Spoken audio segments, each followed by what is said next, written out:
Hello, everybody. Welcome to the Friday lecture series, Halloween edition. We are very excited to have Simon Costin with us from Boscastle in Cornwall, and our own Heather Freeman, who's going to introduce our guest. Hey, everybody. So thanks for being here. Happy almost Halloween, almost full moon on Halloween, and almost election day. So all kinds of things could happen. We're really excited to have Simon Costin here with us. Simon is an art director and curator. He's known for his conceptually ambitious designs and extensive work with Alexander McQueen. And he has worked for so many haute couture companies and individuals. He'll tell you all about that. His work has been displayed in places as diverse as the Forest in Argyll, the ICA in London, and he has work in the Metropolitan Museum of Art. And one of the ways that I got to know Simon was via the Museum of Witchcraft and Magic in Boscastle, Cornwall. And at midnight on October 31st in 2013, Simon became the new custodian of this museum, and he'll tell us about that as well. So Simon, welcome, and thank you for being here. Oh, thank you for inviting me. And happy anniversary on the director position too, Yeah. Right? Or tomorrow it would be. Yeah. It will be tomorrow at midnight. Yeah. No, thanks.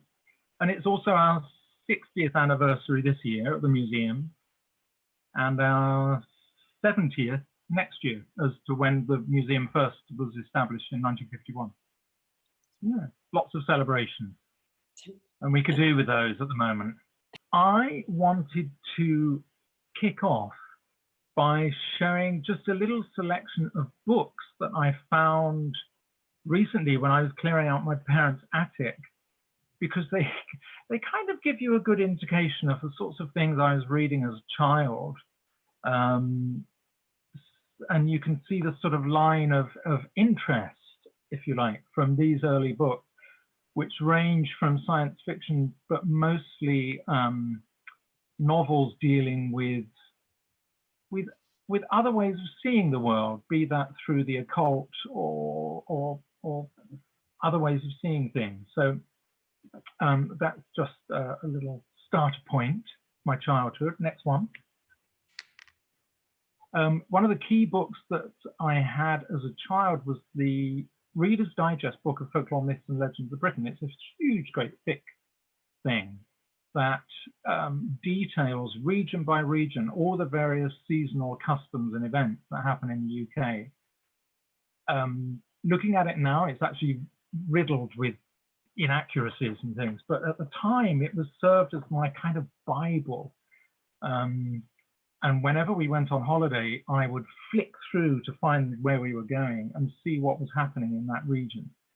And the interest in folklore and myths has continued throughout my life. Next one. So I did my degree at Wimbledon School of Art. I did theatre design and history of art. And one of the tutors, the part-time tutors, was the filmmaker, next slide, Derek Jarman. Now, Derek was an incredibly inspiring tutor. I knew him as a filmmaker, but he was also an artist and a queer activist. And he sadly passed away from AIDS back in 1992 now. But he had an enormous influence on a lot of the students at Wimbledon, me included, because he gave us a unique way of seeing the world. If you go to the next slide. One of the things Derek introduced me to was the life and work of John Dee, Dr. John Dee. Now, Dee was Queen Elizabeth I's occult philosopher and magician. And Derek used a lot of Dee's ideas in his films from The Tempest and things like Jubilee, which features Dee and Elizabeth I. And it began this interest in a way of seeing the world through magical eyes, if you like. Dee was known to converse with angelic hosts with angels, and along with his colleague Kelly, devised a whole new alphabet, the Enochian alphabet. And he was a remarkable man, so he kind of inspired me quite a lot. Next one. These are just some film stills from Derek's films. If all of you out there watching don't know Derek Jarman's films, then you have to go and order them on Amazon immediately, or Netflix. I don't know what, they might be on the BFI site, but do try and see them. Next one. So I left college, and back then you were able to squat. Now, squatting means that you occupy an empty building and you don't pay any rent. It's fabulous. And you could apply to have the power put back on with an agreement with the landlord. And so I squatted when I left college in a huge building in the middle of London near the British Museum. And it was the first time I had a proper little studio of my own. And a lot of the reading I was doing at the time were, these are some examples of books that really influenced my work at the time. The works of novels of Angela Carter, Bruno Bettelheim's Uses of Enchantment, and Huysmans' Against Nature. Next one. So there's me looking sort of moody in my studio circa, I think this was about 1986. And at the time, I'd been making pieces of body sculpture, if you like, which I was wearing to clubs and parties. But then as they became more sophisticated, some magazines got involved, and I got things in various journals in the UK. Next one. The pieces were quite conceptual, some of them. This piece was based on the Oscar Wilde story, The Nightingale and the Rose. And it was actually designed to tear you to pieces if you actually put it on. The thorns are made from bronze, cast rose branches. And the story, I don't know if you're familiar with it, it's a very sad story of a nightingale who gives her life to create a perfect rose for this poet to give to his beloved. But when he does give the rose to his beloved, it turns out that she'd been given all these jewels by the local mayor's son, and she doesn't want the rose anyway, so he throws it in the gutter and a cart goes over it. So it's quite a bitter story, and I wanted to create this piece of very kind of melancholic, thoughtful jewellery that would inflict a fair degree of pain should you wear it. Next one.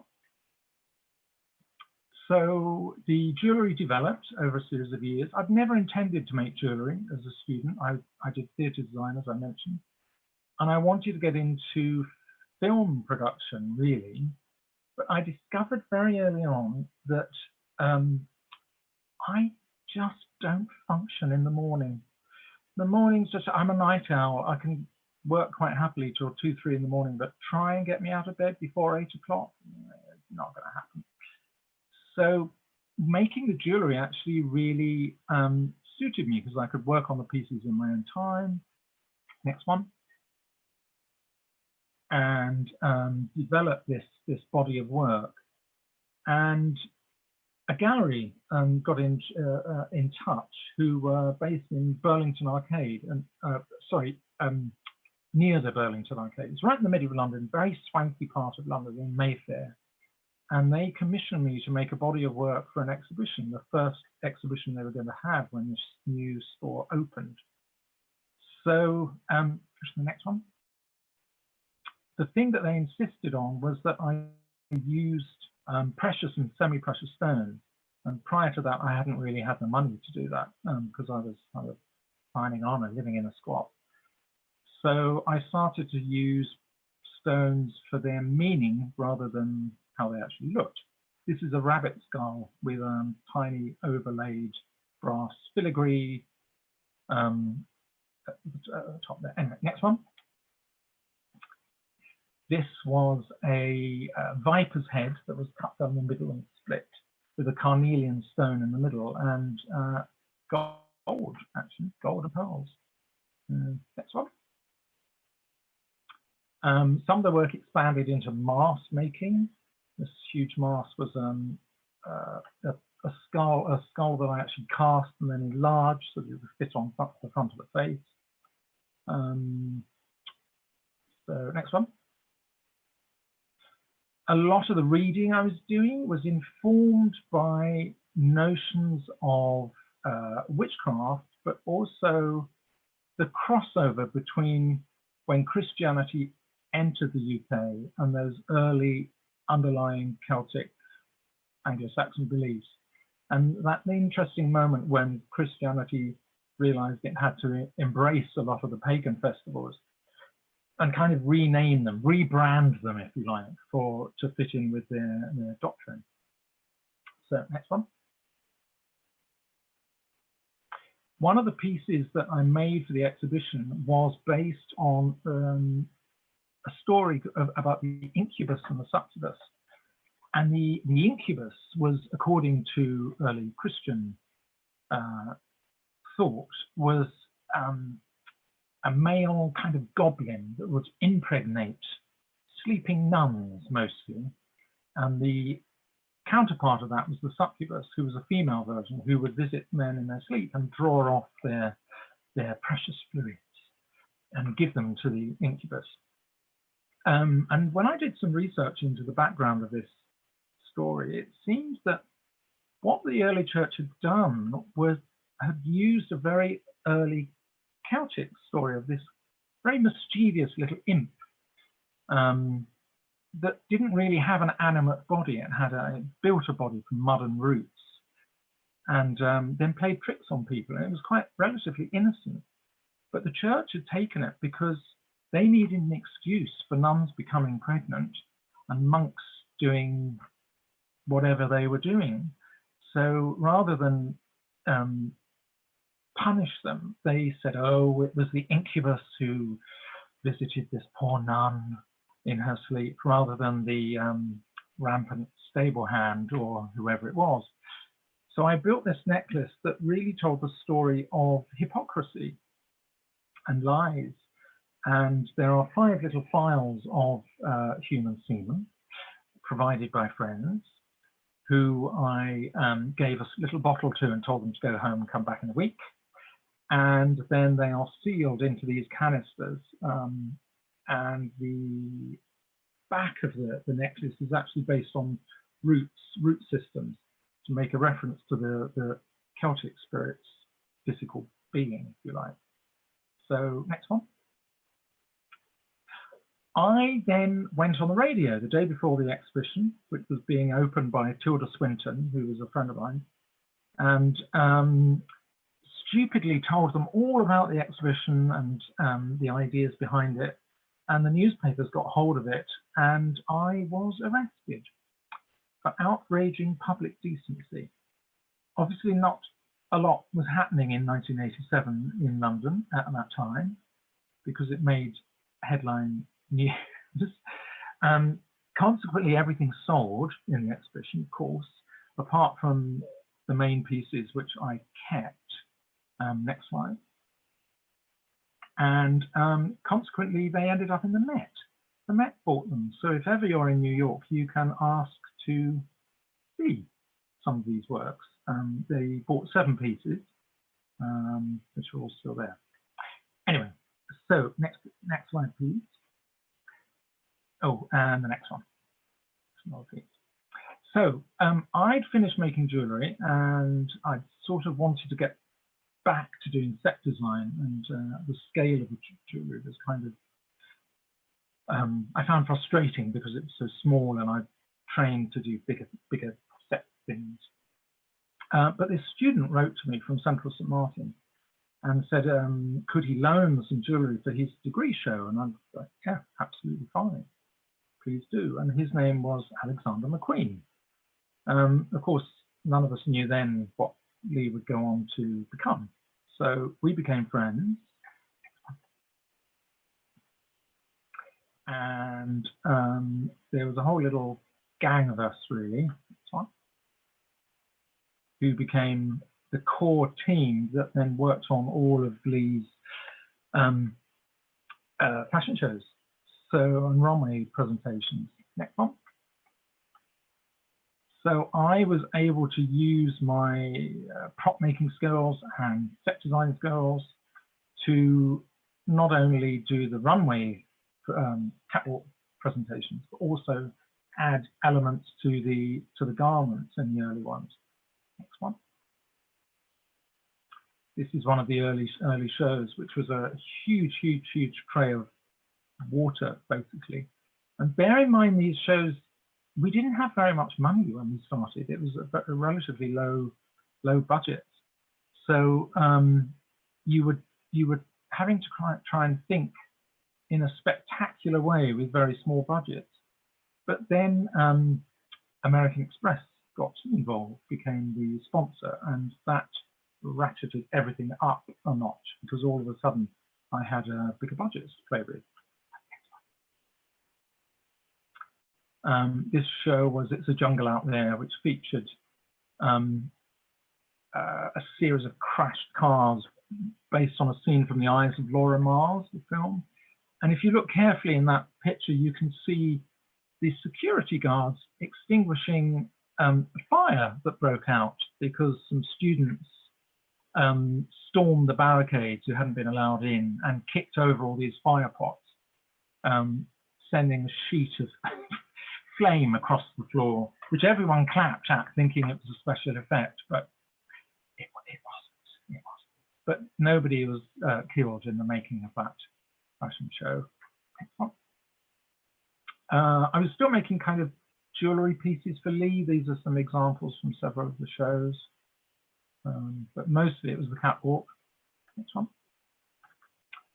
One of the biggest ones I did, and probably the last show, I'm just checking how I'm doing. Oh, good one, good.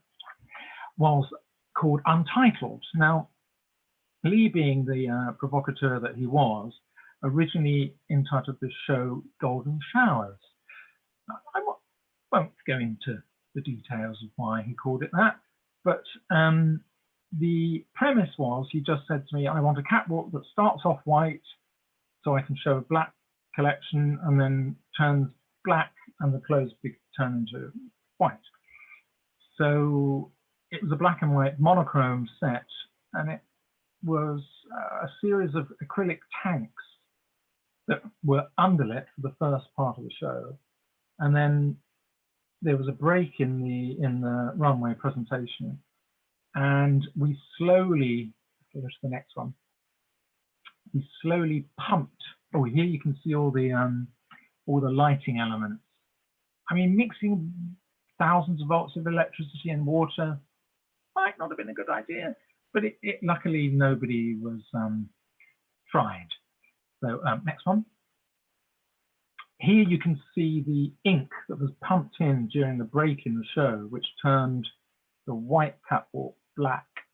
And then that's how the show looked for the second half of the show. It's completely black by that point. And then we turned on a sprinkler system over the ceiling and everyone got drenched. So that was that show for Lee. Next one. One of the things Lee was very good at was taking on board, he would be a sponge with ideas and visual references. And I was in an exhibition with a photographer, an American photographer called Joel Peter Witkin, and brought back the catalogue for Lee, which he absolutely loved. These are two examples of Witkin's photographs, and the portrait, the self-portrait Witkin took there, with showing the mask, then turned up in one of Lee's shows, consequently. And he did that quite a lot. If you go to the next one, that's a Joel Peter Witkin image that then Lee paid homage to in one of his shows. The model was kept within a huge glass box, and it's all online. You can see this online. And then at the last moment, the walls collapsed back and smashed, and you could see the model lying there naked, covered in moths. Right. Then, of course, Lee got the job at Givenchy, and we all went with him. This was something I did for his first couture show, which was based on Jason and the Argonauts and Greek Roman myths. This is Icarus with his wings before he flies too close to the sun. Next one. One of the things I was very keen on doing with Lee was storytelling, really. And I'd often invent little stories around the collection. Everything I did was always based on the collection. Lee would show me all the references and the story mood boards, and then I pulled together ideas for how the presentation could look.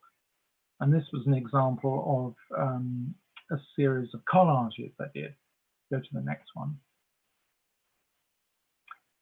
Which mixed kind of Victorian, very, very sort of rich garments with anatomical drawings. And that sort of acted as a springboard for what I did for the presentation. Next slide.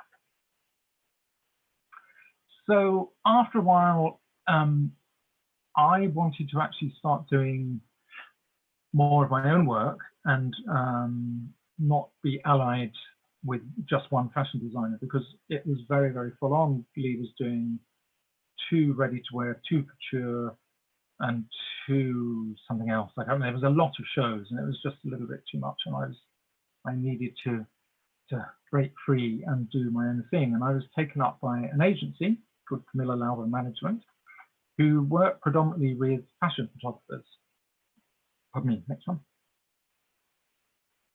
And this led to all sorts of shows. All of a sudden I was working with the Design Museum, designing exhibitions. This Unseen Vogue was looking at hundreds of archive pictures that never made it to the pages of Vogue, but we were able to show them in this exhibition. People like Roberto Cavalli doing these huge scale presentations. Next one. One of my longest and most beloved clients is Hermes. Hermes are really so special, I can't tell you. They are one of the only clients where they are so visually literate, and they understand anything you bring to them. They're very well read, they see films, they go to exhibitions, they get all the cultural references, and so often with clients that's not the case. So it's always an absolute delight working with Hermes. This is just a couple of things. We did the Tribeca Ball, which Nicole Kidman opened, and the idea was, I found out the building we were having it in used to be squatted, and with my past history of squatting, we made everything kind of out of trash almost. I used industrial packing plastic to make huge drapes, and I worked with Baz Luhrmann, and we recreated scenes from La Boheme, which was on Broadway at that time. And the chairs you can see down there had very ornate Chippendale backs printed onto paper bags stuck on these very cheap chairs. So it all played off luxury and cheapness, really, I guess. Next one. This was a window we did for Hermes where the Birkin bag is such a kind of iconic thing, and I didn't really know where it derived from. So I had this imaginary machine that spied on you throughout the year. And if you'd been good, you got the bag, and if you were bad, then you didn't. So it was this kind of playful examination of what it takes to get a Birkin bag, basically. Next one. Margiela did several events with them. Stella McCartney. This was a lunch where we had a train deliver the food around the table. The Margiela event was the first thing they did in London. That was all white. And again, the Margiela aesthetic is taking any object and painting it white. That runs through their shop. Next one. Oh, now, okay. So I was lucky to, Tim Walker suddenly came to CLM as a new young photographer. And I was lucky enough to do Tim's first ever shoot for Italian Vogue. Next one. And again, we didn't have very much money, but Tim loved the idea of the Alice in Wonderland passing through the mirror.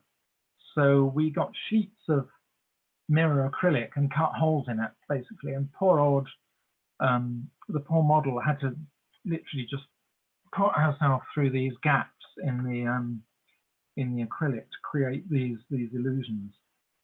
Now, Tim's very much about storytelling, and so am I. So we got on like a house on fire and went to work. We've worked together ever since. Next one.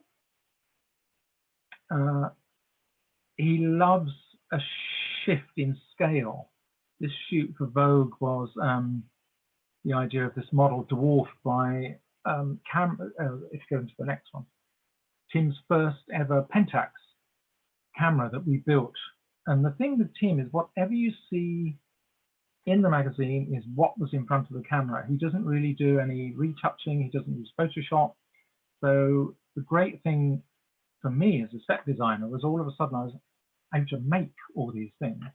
Whereas so often people would use, would photograph something and then drop it into the image later. Whereas with Tim, everything you see is what you get.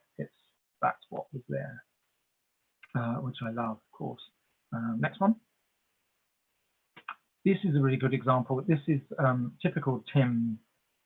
You might not think there's anything unusual about that greenhouse which we built. It's got the plants inside and the lawnmower, but if you go to the next one, it's actually only this big, the whole thing. Everything was made to scale. So I kind of looked into alpine plants that were small scale leaves and things that wouldn't look out of place in a greenhouse. And I love doing things like that with Tim. Always these shifts in twisting people's expectations, I think. Next one. It wasn't just photographs. We did events, Tim and I. This was a kind of Hermes party to celebrate their theme for that year, which is India. And we had the guests came and they had to collect charms from Indian gods who were dotted around the gardens. We had horses painted pink, and it was this completely magical event. So that carries on in some other work that we've done together. Next one. Such as things like this, which was based on a mixture of the Yellow Brick Road meets Humpty Dumpty. You'd have to ask Tim why. I'm not quite sure, but he liked putting these things together. Lots of fairy stories, children's books, and next one. So I got to make Humpty complete and after it had fallen off the wall. And it's Tim's one of those rare individuals who's been able to sort of mix the fantasy, the level of fantasy that he does with the fashion. And you could think that the fashion was almost secondary to the image, but it's very, very much a part of it. But he embellishes everything by putting them into these fantastical environments. So yeah, I love working with him. Next one. Oh, and the image ended up on the cover of Tim's book. I don't know, get that if you haven't got it. This was an example that was really difficult, actually. I had to do all this research into how to fit a live model with a fishtail into a tank of water and for her to survive, basically. You go to the next one. Christine McMenemy was the model, and she's so game. She got stuck upside down at one point, which gave me a kind of small heart attack, but we managed to hook her out with this huge silicone rubber tail on. There she was very game. I have to say, it was torture for her doing this 2-day shoot with this tail on. And we ended up doing, Tim did a short film from this called The Muse, which I think is online. I think it might be on YouTube, not sure. Anyway, next one. Of course, all this work leads to quite a lot of advertising for Tim and for the rest of us. This was Katy Perry's Perfume, Killer Queen, which we did in Los Angeles, but the whole room was built. Next one. We work with W Magazine quite a lot. This was all the, what do you call it, Academy Award-winning hopefuls. It's about 4 or 5 years ago, I think this was. So, it was a set building, all shot in West Hollywood. Next one. Here we are. You'll know exactly who those people are. Next one. So to shift in scale, I wanted to show these. This was a department store in Russia, and they asked me to build an installation in the atrium of the building. And I found out that the building occupied a space that was once the most beautiful 1800s flower market. And I thought, well, wouldn't it be good if the flowers actually reclaimed the space?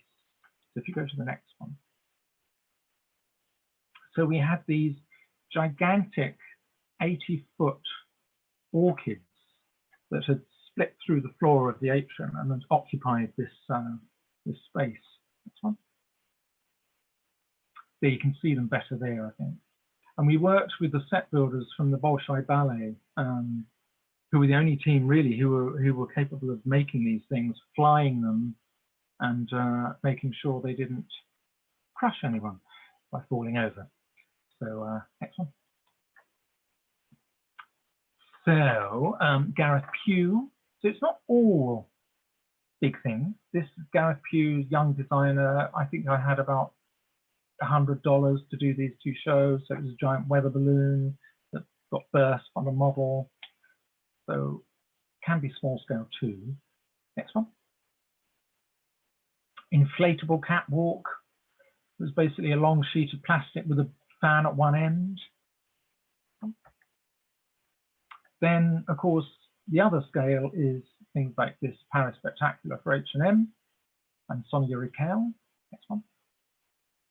And we recreated the interior of Paris streets in the Grand Palais in Paris. Next one. This is my model. So I'd start off making these little maquettes. Next one. Which would develop into larger 4-scale pieces. Next one. Like that.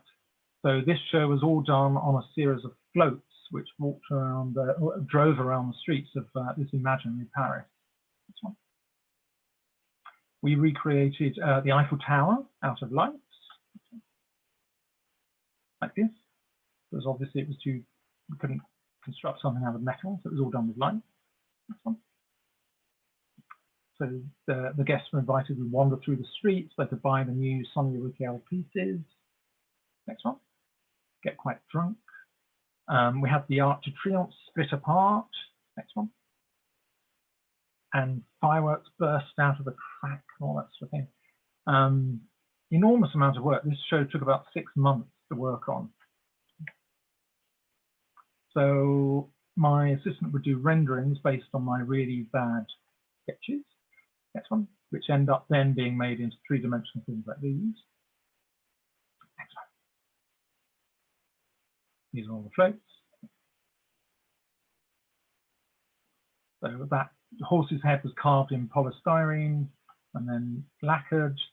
The chandelier was built with steel armatures so that, to support the models. Next one.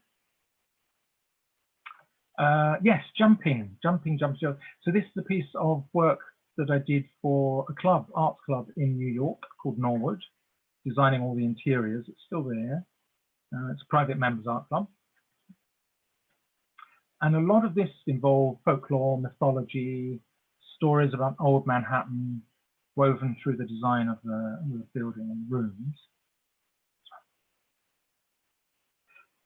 So Philip Klein. Now, I wasn't sure about putting these in, but I thought I should because he's quite extraordinary. The first time I went to meet him, it's like being at the end of a wind tunnel. His strength of character is such that, yeah, he's quite a force to be reckoned with. And he got me over to design a show in 2 weeks, which I don't normally do.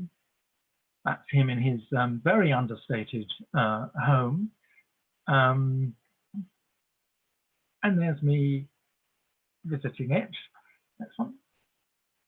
And this was the venue for the first show that I did with him. So it was how to fill that space adequately and with enough dramatic impact in such a very short space of time. So we hired all these huge trucks, which we then covered in chrome foil and had them drive in with these LED boxes on the back full of the models, which then walked along the catwalk in front of the audience. There we are. Oh, breathing fire, of course, because it's Philip Klein. Next one. So I ended up doing about 9 shows for Philip. This is, keep scrolling through these. This was a performance piece, really, which involved performers from England. The show was in Milan. Interacting with the models. We had live hawks flying through the rooms. Lots of nudity. People having tattoos. He's a model. Champagne towers. More nudity. And the guests came along through it as a sort of experiential thing. Now, the last show I did was with a performer you'll probably be familiar with called Fergie. And we built this entire kind of playtown based on her MILF video for the song. Next one. There she is. Keep going. So I designed all these sort of very playful houses. It was all based with her blessing on the video that she did. Next one. And we had all the models on a massive, great fairground ride. Next one. And that led to a photo shoot with Stephen Klein for the advertising. Okay. Then we did a show in the New York Public Library, which was all going to be lit by neon. Now, most designers wouldn't let me do that, but Philip, he's actually, when he gets an idea in his head, he does go with it. So we have neon everywhere to light the space, because it's not necessarily the most flattering of lighting, but it looked great. As you can see, it doesn't, you know, you can see everything perfectly right from the neon. Again. Okay. Oh, now I pop this in. Go to the next one. She hasn't got a wrinkle on her face. Now, how old's Madonna now? And she must be, is she 60 something? Anyway, I put that in just because I kept thinking, my God, that's what money gets you. So next one. Another space was a sports show. Keep going. Got to direct a short film. We built a giant gymnasium that the models then cascaded through, and there was water. They all occupied the gym. They came along the catwalk into the gym and then started working out. Next one.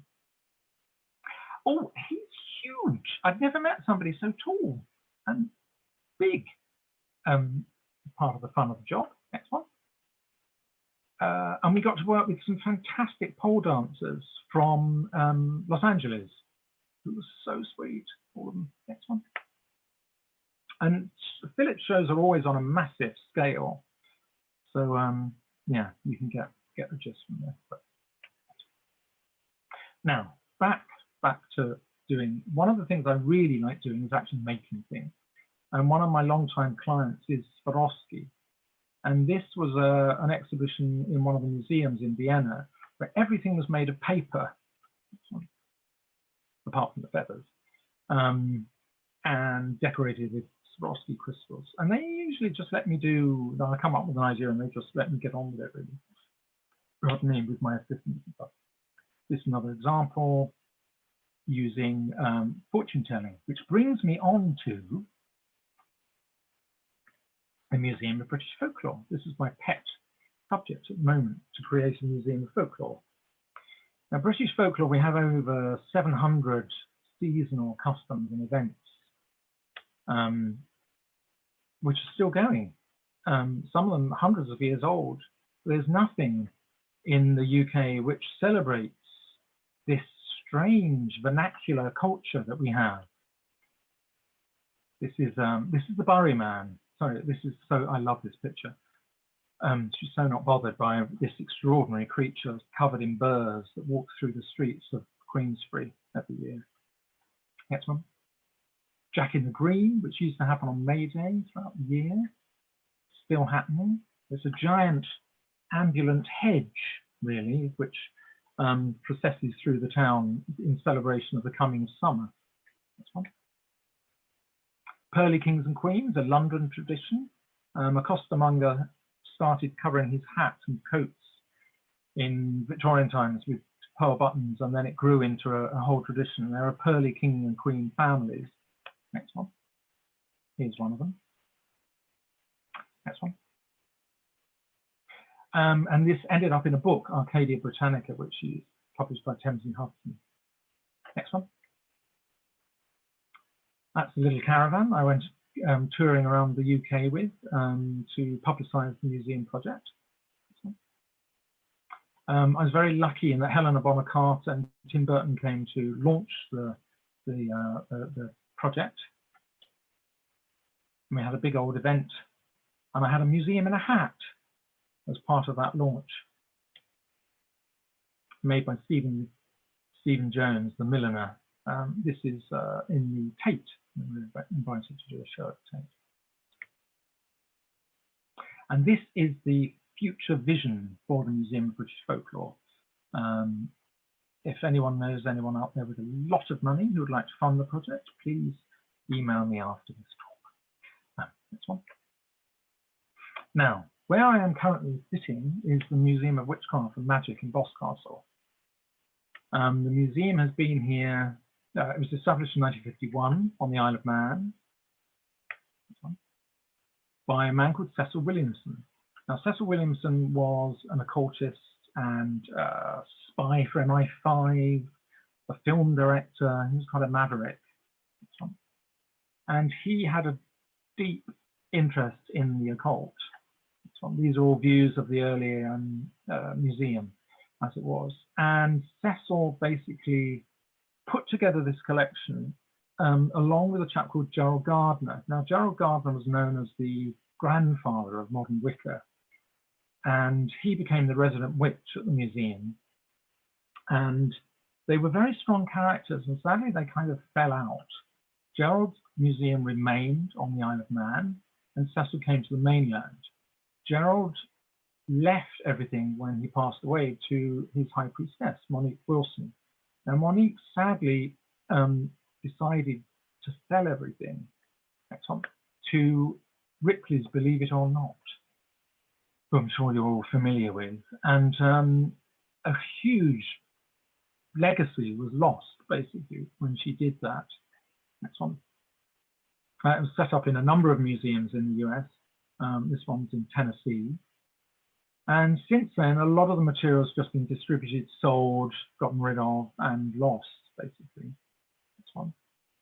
The original museum on the Isle of Man is now a gated community of private flats. This one. But Cecil, bless him, moved to the mainland, first of all in Burton on the Water. Here's the old museum as it was then.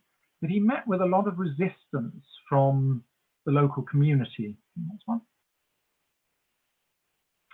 Black magic fear grips village, and there were lots of reports of dark deeds going on in at the museum, which was all nonsense. But poor Cecil had things like a dead cat nailed to his door, and eventually it culminated with a firebomb. Somebody tried to set fire to the museum. Next one. Hate mail was received from various religious groups. Next one. And then Cecil was reputedly cast a spell on over two of his worst enemies, who promptly died. He never actually said whether he did that or whether it was just coincidence, but I'll leave you to make your own minds up on that one, I think. The next one. So he then moved to Cornwall and found this very old building. It was used for storing fish. It was in the harbour at Boscastle. And he made it into what was then the Witches Museum, opened in 1960, we think. It's a bit vague. Next one. And here's the witch's house. And the museum houses the largest collection. Oh, I love this. This is one of Cecil's old signs. The largest collection in the world of material relating to witchcraft and magic. There's over 3,500 objects, 8,500 books and manuscripts. That's one. And the early displays were very influenced by the times. These are just some Dennis Wheatley books. And if you go to the next one, you can see one of the early displays. It's quite sort of lurid, sensational. And Cecil had this weird thing that he needed to bring the public in to support the museum, but at the same time, there was a very learned undertow to what he was doing. If you look at the next one. A lot of the displays prompted inquiry, really, I think, and he described the museum as a spider's web that drew occult practitioners into it. This is one of the old Horny. He's one of our favorite characters in the museum, representing the horned god. Next one. And the early displays were quite perfunctory. They were kind of just put in boxes with quite strong neon lighting. He had various iterations, old Horny. He's in these red robes covered in ivy. And my involvement happened in 2004 when these appalling floods hit the village, because it's in a valley. There was a flash flood and water came cascading through. Go to the next one. And really decimated the village to an extent. And I'd always wanted to get down here, but because I don't drive, it was impossible. And I imagine everything had been destroyed. And thankfully it hadn't. If you go to the next one. And I got in touch with the then owner, Graham King. And long story short, we became friends. I became very much involved in the museum and the collection. Next one. These are early displays of the Rochelle collection. Go to the next one. And in 2013, Graham basically passed the reins to me. And I took over as director of the museum and owner of it. So if you go to the next one. I'm not sure how much longer we've got. I could finish here, Heather. We have you there? Yeah. How long have I got before I? Oh, can you hear me okay? I can, yeah. Yeah, you have about 1 minute. Yeah. Oh, just scroll through the next few and I'll stop. This is the change of name and the new graphics we designed. Keep going. That's the museum as it is today. This was a book that we produced of 100 objects that looks at the museum more in depth. This is the old display of the museum, and the next one is how I've changed it. Well, I wanted to bring back the shadows. I think that's part of my role of the museum, is to reevaluate the objects and see how they could be reinterpreted. This Rochelle collection, if you look at the next one, became a Wunderkammer, like a cabinet of wonder. So a lot of the text was stripped out and the objects were allowed to kind of speak for themselves. This is an old display. And the next one. So it's removing those objects and just giving them a little bit of space to breathe. And for the objects to tell their own story to a degree. That's an old display, and then you can see them as they are now. It's a new display. And there we go. Did it. That's Yay! on time. That was awesome. So I know, yay! I know a lot of students have to run to their next class, and I think a few probably will want to stick around and ask a few questions, if that's okay. We had two in the chat, and actually, so we had a couple of questions. I usually try to read the question outright, but we had a couple questions from our senior BFA class about your interest in British and English mythology and folklore versus that of the other cultures. But of course, the museum's collection is global, really. So I wonder if you could just talk a little bit about the nature of working with the museum, which represents magical traditions from really all over the world in many, many different time periods. Yeah. And then as a counterpoint, your work with the Museum of British Folklore. So yes, you're right. The Museum of Witchcraft and Magic is predominantly UK based, but we do have quite a lot of our items from around the world. There's some of the things we just saw in the cabinet were from Argentina. We have Turkish amulets. We have Indian scrolls and scripts. There's things from Iraq. Yeah, it is quite global. Whereas the fascination with the Museum of British Folklore was mainly driven by frustration in the fact that we don't venerate or cherish the vernacular culture in the UK. And a lot of these extraordinary sort of folk events that happen all the year round, nobody knows anything about them or very little. If you say folklore, people usually assume it's something that's historic, that's happened in the past, it's no longer relevant. And that's not the case at all, because a lot of these folk events that happen all year round are a means for communities to get together and bond. It's very much to do with their personal identity, and they're incredibly meaningful and important. And so the desire to set up the Museum of Folklore was driven by this fact that there isn't anywhere in the UK where you can go along and learn about this subject. Yeah, I mean, I feel that way very much about the southeastern US. We have such a rich tradition of folk magical practices, and I'll be damned if I can find books on it. You know, we have a great question from Mary Hamner, who is a graduate of our program in religious studies, actually. And she asked, you mentioned how the occult magic witchcraft has impacted art and theater, but how has the reverse also been true? Do you see contemporary practitioners altering their own perspectives and traditions based on, for example, portrayals in theater? Oh, that's a very good one. Now, so hopefully everyone's familiar with Pina Bausch. Pina Bausch was an extraordinary theatrical choreographer, but much, much more than that. And it's really, that's such a good question, because I met somebody recently who'd actually based some of their ritual practice on the movements and gestures that Pina Bausch had developed. So by watching what Pina Bausch did and how she interpreted movement, this magical practitioner was using that kind of theory, if you like, within their own ritual practice, which I thought was so interesting. So yes, there is a crossover between magic influencing the performing arts and the performing arts involved. If you look at lots of books on the kind of explosion of 70s witchcraft practice, people like Alexander's, he was very theatrical, and he performed with rock bands and things like that. So yeah, there is definitely cross-pollination of those things.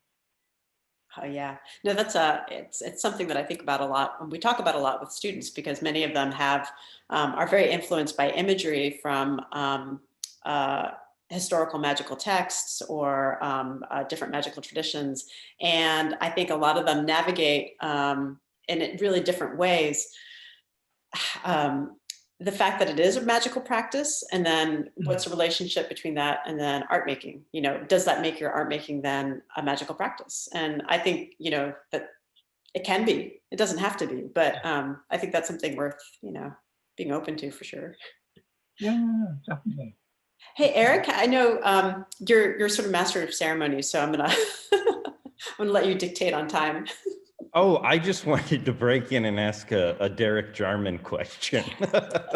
Go on. Well, I thought it might be an opportune time in the discussion, because I'm a big Derek Jarman fan, but I didn't really know that he had kind of introduced you to John Dee's work or some of that, and I was wondering if you could talk about how that fit into his teaching or philosophy? Because now that you said that, I was thinking about like his movie on Wittgenstein, and it definitely has this mystical, you know, quality, like he's channeling Wittgenstein in the film for sure. So I was just curious if you could describe some of in detail, like maybe how Jarman, you know, saw Dee's work or how it influenced him.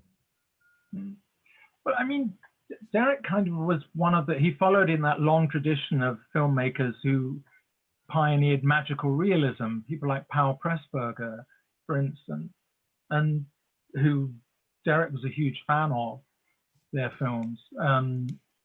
And I think Dee, for him, represented this sort of polymath figure who was not only working between the worlds, if you like, in terms of conversing with angels, he was also a very canny politician.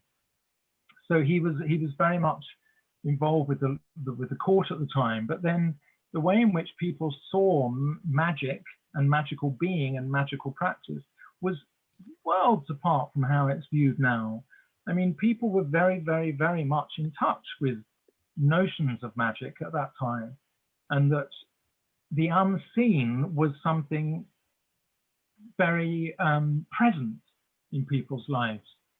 It's what led to the witchcraft trials, after all. Things like people's belief in magical practice, be it malevolent or benign, was very, very strong. So I think for Derek, he saw film itself as a magical medium. The actual alchemical process of images being recorded onto chemicals on a piece of plastic, and that all of his Super 8s were often about that. So I think Dee fitted into his worldview, if you like. And for us, the way he taught art and creativity and theatre design was very much to look at those magical worlds and what they can bring to you. Because it opens up all sorts of ways of seeing reality. He did also, actually, funnily enough, he did actually warn people that if you start to accept that there could be other realms or other ways of existing and seeing the world, it can be hugely disruptive to some people, and because it makes you question everything. It's all about questioning the nature of reality and how we perceive things. And Derek was very much about that. I think all his films deal with that to some degree. I've lost the thread now. Did I answer that question? Oh yeah. Very much. Thank you. I realized I missed a question from Andrew Leventis, who teaches painting for us. He asked, I'm very interested in the studio culture that must have been created by London artists being allowed to squat in empty buildings.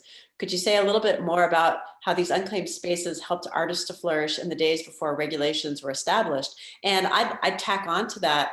Do you have any thoughts for our students who are right now, you know, sort of locked into their apartments or tiny spaces wherever they live and are trying to make studio work? And, you know, you're sort of being forced to figure out how to creatively make work in a space that maybe, you know, is much smaller than ideal. Yeah, exactly. Well, I think in terms of the scene in London at the time, that was very unique because it doesn't exist anymore. It gave birth to a massive flourishing of creativity at the time, because you literally could kick the door down on an empty building and occupy it. And legally, the owner had a duty of care, whatever it was, to put the power back on as long as you paid the bills.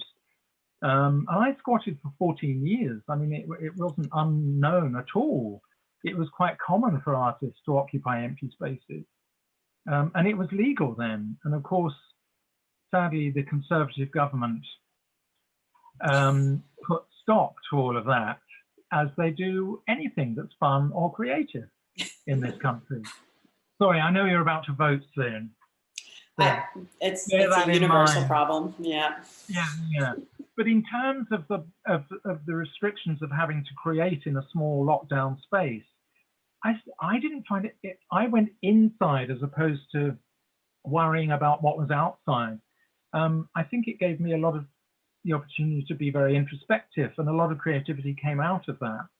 I know it can be completely, I don't know, I can only speak from my own experience of the lockdown thing, was that it actually generated a huge amount of creativity, because you don't usually have the opportunity to close down that much. You've, you know, the phone's ringing, you've got this, you're doing that, you've got this project, but to all of a sudden be locked into a small space was heaven for me. Actually, I loved it. So I think don't worry about it and use it in a creative way if you can. It won't last forever, hopefully. I'm amazed. We actually still have like 50 plus people still on the call. So I wanted to ask, both in terms of your own creative practices, practices plurally speaking, and then also the museum, what are you working on now? Oh, right, okay. So in terms of, because my work has different strands. There's the commercial work within the fashion industry. There's the work I do at the museum. There's the work I do for myself. And there's the work for the Museum of British Folklore. So there are these, all of them feed into each other. So currently the commercial work has stopped more or less completely, because nobody's having fashion shows, nobody's doing events, parties, large gatherings of people. So that has more or less completely closed down. It's slowly starting up a little. I'm doing a friend's wedding. It's a rather grand wedding, but it's not what I'm normally doing, but it's great fun, I have to say, and nice to be getting that side of my brain working again. In terms of the museum, we've been closed all year, which has been financially an absolute disaster, but we've used creativity as a means of thinking our way out of the situation. So I designed and made a little zine, for instance, that is all about museum, and the next one comes out soon. Fergus, my partner, has been working on a musical CD to do with Witchcraft. We've just had to kind of think creatively around the problem, which has actually worked really well, and the staff have had to adapt massively from doing their day-to-day thing that they've been doing for years to all of a sudden having that swept away. And we all take turns on packing shop stock from the online shop, because Instagram's been our savior. Driving people to the online stores kept us going, but we're still talking to other institutions about projects for the forthcoming years. So yeah, it's changed, but it's still hugely creative and hugely satisfying, I have to admit. Yes, that's where I am at the moment. Sweet. Can I ask a question about like collaboration in your work, in all the different facets that you do? How do you have any recommendations for our students? Because I know that's something that we try to foster in our classes, but then it can be challenging, right, to share your ideas and watch an idea be taken up by someone else. And I was just wondering if you could speak to that, because part of your career has been, essentially working in support of other photographers, other designers. So I'm curious your thoughts on that. I mean, for me, collaboration is massively important and really, really healthy. Collaborating on any level is always healthy, I think, but you have to be prepared to let go of your ego sometimes. You can't go into a collaborative project and want to control it. So it's far, far better to encourage that side of your practice, I think, the collaborative practice, because there's so much to be gained from it, from other people's points of view and other people's takes on things. And yes, it may not be where you'd initially headed with your thoughts, but it can open up a whole tranche of different ways of seeing things. So for me, collaboration is massively important, always has been, and is incredibly rewarding. I mean, here at the museum, we all collaborate with each other. Somebody will come up with an idea, and then we discuss it, and then it will get broken down into different things, and we either go ahead or we don't. things, working with photographers is always collaborative, because sometimes they have a very firm idea of what they want. Like a fashion designer will often know what they want. Others just say, here's some scrapbook references, or this is a doodle on the back of a matchbox. And I have to then go away and flesh that out into a full-bodied concept. So again, I forgot. So yes, collaboration is very important and very healthy, and to be embraced, I think. Yeah. But Absolutely. you have to drop your ego. Right. Niche ego, I'm afraid. It's not about you. If you're collaborating, it's about the group. But there's so much energy that comes from when you finally let go and you let the ideas pass around. And I find it so energetic, you know, so motivating. So Yeah. that's great to hear. Incredibly rewarding. Yeah. Yeah. And it's really liberating knowing that you're in it with others, you know, that if things don't shape up the way that you were hoping that they'd shape up, it's still okay, you know, that it was a collaborative effort. And so it's sort of like it spreads the burden when things don't work out. That sounds terrible and cynical, but I actually mean that in a really loving kind of way, like that it's very supportive and nurturing, even when it doesn't work, is what I'm trying to say. Yeah. But there's a lot to be learned from when things don't work. Just as much as when they do. Yeah, if not more. It's a great learning device. Yeah. Absolutely. Simon, you mentioned, did you say the museum is doing a zine as well, or is that available through the museum site, or? Well, it was. Issue 1 sold out in 17 minutes. Oh. So we're now working on issue 2, which will be out before Christmas, the holidays, yeah, that's an ongoing thing. We're hoping to release 4 copies a year. Yeah, that's going to be an ongoing. We have an academic journal called The Inquiring Eye. I think we're on issue 4 now, which is just about to come out. But the zine is a smaller format, kind of shorter articles, not as academic, more about the visual, and just looking at everything to do with the museum, be it outside, inside, its history, influences it's had, popular culture. It's a lot broader. Oh, lovely. I'll look for that. Eric, I have a copy. Oh, okay. I'm one of the people who got in that 17 minutes. So. And I was going to say, you know, students too, like, if you are interested in this museum, you want to support it until we can all travel again. There's these wonderful sigil patches you can get at the museum that support the museum, and their gift shop really is pretty marvelous. And you guys have been working and having conversations with the Buckland Museum of Witchcraft in Ohio too, right? They've been amazing. Yeah. Stephen has. They very, very kindly put together this t-shirt design, which we worked together on, and they marketed it for us and packaged it and everything and gave us the proceeds. I mean, they were incredible. They were so supportive, and we were so delighted when they did that.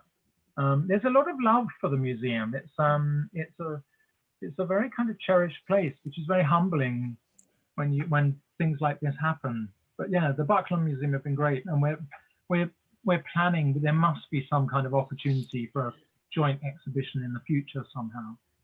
I'd love that. Well, Eric, it's 12:25, so I do. Yeah, well, I mean, we can keep going. I just set it at like, I'm gonna put my antlers on, my 3D printed. There you go.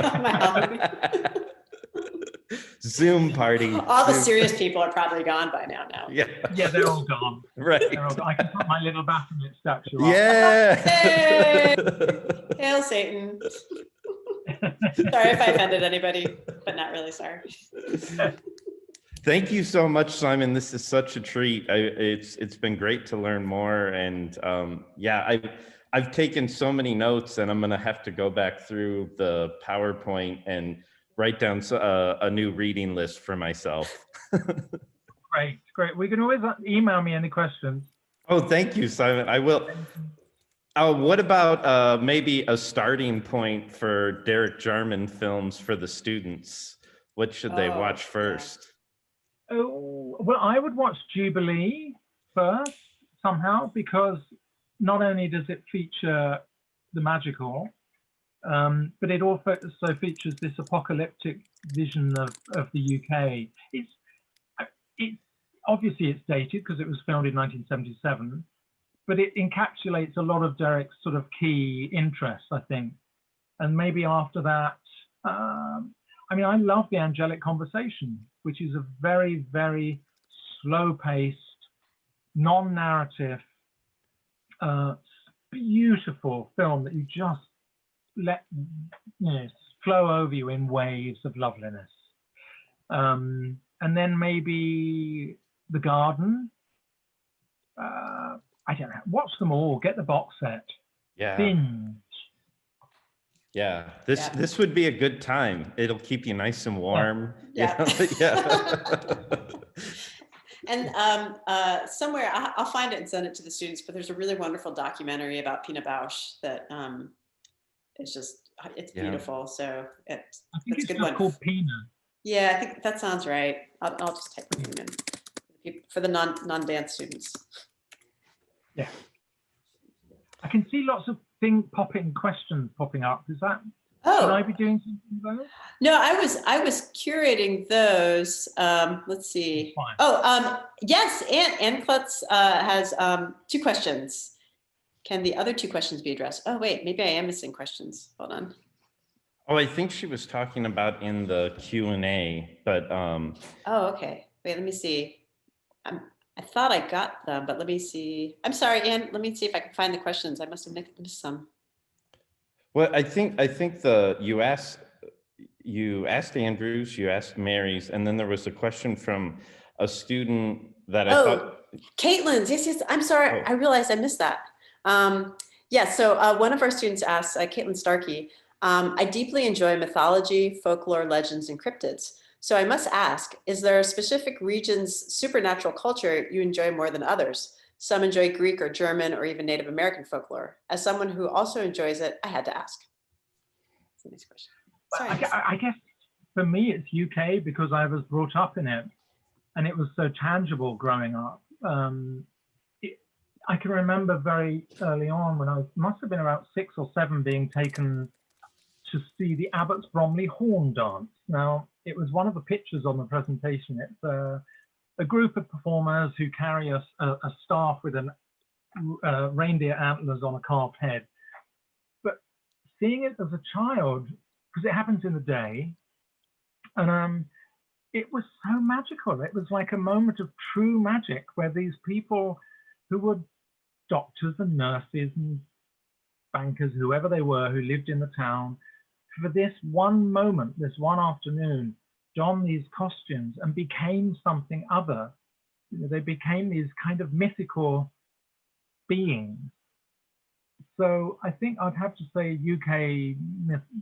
UK folklore is the thing that I'm closest to, just because I'm so wedded to it from the blood. Yeah. And I would say to the students who are still on this, look around you, look in your neighborhood. There's folklore everywhere. And the Southeast is such a rich, amazingly diverse cluster of different cultures and communities. Brer Rabbit is part of our folklore. Dowsing is part of our magical folklore. It just goes on and on and on. And you can look back pre-colonial and you can look to yesterday or today. So folklore is just such a rich, much bigger thing than I think we give it credit for. Yeah. There was one more question from Shelley Ellis, who teaches ceramics and fibers and textile art. She's done a lot of costuming herself, and she's just an amazing artist and teacher. She asked, can they email you? Oh God. Or how to reach out, maybe. No, you can. Anyone can email the museum. It's on our website, so you can just email. Yeah. I'm going to put that in the chat. Whatever you do, don't ask if I've got a job for you, because I haven't got any work either. She says thanks. Yes, and if you go to the museum's website, you'll also find links to their Instagram page, which is really, really marvelous. It's a great page. So. And I'll put together, there were some questions about reading lists and books. We in the print shop, we have a copy of the Shadows book that Simon mentioned from the Museum of Witchcraft, the photography book that documents individual objects really nicely. And I'll put together a reading list to share as well that includes that. So yeah. We have a couple Glad you students got a who, copy. a couple people just chimed in saying they're doing stuff for the full moon for the 31st. So good to know that we've got people charged up and ready. I'll think of you tomorrow night at midnight. Yes. Oh, yeah, and I will think about you. I'll get the time zone right. Well, thank you again, Simon. This has been such a pleasure. Yeah, We really thank you so appreciate much. it.